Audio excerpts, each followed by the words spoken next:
Hello everyone, I'm Philip Scheck and I will be presenting my technical design of an ultrafiltration unit. Our viral vectors capstone aims to design a process to produce lentiviral vectors, or LVs. An LV is composed of 4 plasmids containing genetic material from the HIV virus and the gene of interest, which will replace corrupted genes to cure diseases such as Parkinson's. The plasmids are injected into a cell that combines plasmids and excretes the product LVs. These LVs will infect patient cells and replace the abnormal gene with the gene of interest to cure the disease.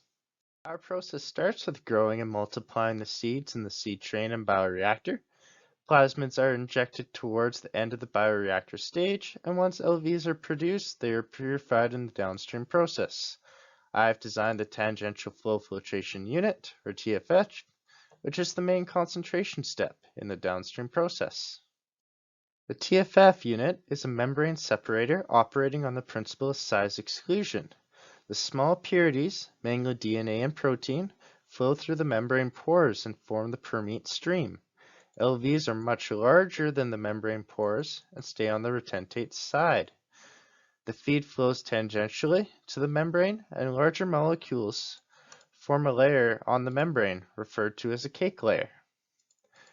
The retentate stream is continually recycled to the feed tank until we reach a volume of 20 liters. Two models, gel polarization and osmotic pressure, were used for the model of the permeate flux. Mass transfer is the driving force for gel polarization, and the equation involves the mass transfer coefficient and concentration of solute in the bulk solution and cake layer. For this model, permeate flux or flow rate decreases as bulk concentration increases. Pressure is the driving force for the osmotic pressure model. The transmembrane pressure drives solute and solvent through the membrane pores, while the osmotic pressure tries to equilibrate the concentration on both sides, and is the reason behind declining permeate flux for this model. A system of 2 ODEs were solved in Excel to model the rate of volume reduction and concentration increase. To validate my simulation, I compared the permeate flux of the two models to each other in experimental data.